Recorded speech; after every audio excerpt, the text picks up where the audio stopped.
Bapak, Ibu, Saudara-saudari yang dikasihi oleh Tuhan, apa kabar? Semoga kita semua dalam keadaan baik dan sehat di dalam kasih karunia Tuhan. Bapak, Ibu, Saudara-saudari, siapa di antara Anda yang pernah belajar menari? Kalau saya pribadi sih belum pernah belajar menari, tetapi pernah melihat orang yang sedang menari.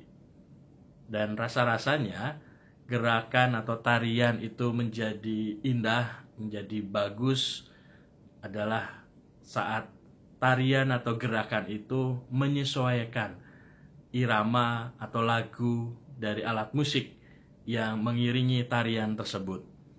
Kalau lagunya cepat, gerakannya juga cepat. Kalau musiknya lambat, gerakan dari tarian itu menjadi lambat. Bayangkan kalau keadaan sebaliknya yang terjadi. Misalnya musiknya cepat, tapi gerakannya lemah lembut. Atau musiknya pelan, tetapi tariannya atau gerakannya itu energik, cepat begitu ya. Rasa-rasanya gerakan atau tarian itu menjadi tidak nikmat untuk dilihat, menjadi jelek lah. Nah, itulah yang rasa-rasanya menjadi gambaran dari apa yang dikatakan Yesus dalam bacaan Injil hari ini.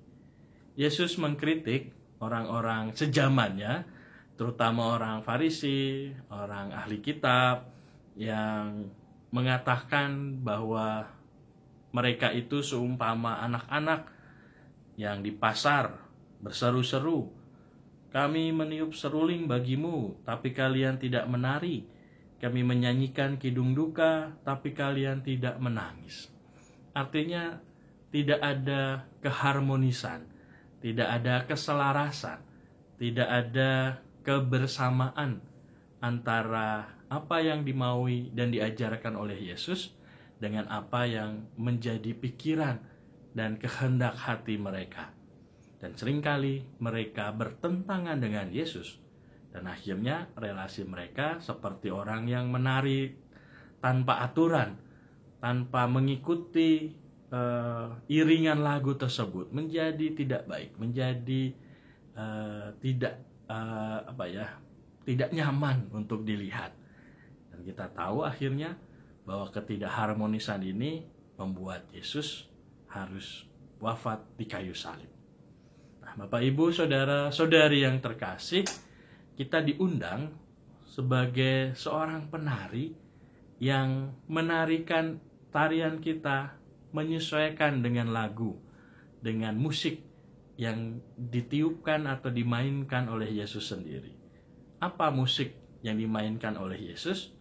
Tidak lain dan tidak bukan adalah kasih. Seperti dalam bacaan yang pertama, Rasul Paulus mengatakan bahwa keutamaan yang paling luhur, keutamaan yang paling tinggi, tidak lain dan tidak bukan adalah kasih. Dan kasih yang diajarkan Yesus jelas bahwa kita harus mengasihi Tuhan dan mengasihi sesama kita dengan segenap hati, dengan segenap budi, dengan segenap pikiran kita, hingga akhirnya keseluruhan hidup kita adalah sesuatu yang selaras, yang harmonis, yang sejalan dengan apa yang dikehendaki oleh Tuhan. Karena itu Bapak, Ibu, Saudara-saudari yang dikasih, marilah kita belajar menari. Kita belajar untuk menyesuaikan diri kita supaya hidup kita selalu harmonis, selalu seimbang, selalu selaras dengan apa yang menjadi kehendak Tuhan. Caranya ya seperti orang belajar menari, kita setiap hari belajar membaca kitab suci, merenungkannya, dan akhirnya menerapkan itu dalam hidup kita. Sehingga kita tidak seperti orang Farisi yang menari acak-acakan, sehingga hidupnya juga acak-acakan, tapi hidup kita adalah hidup yang selaras dan harmonis bersama dengan Tuhan. Tuhan memberkati.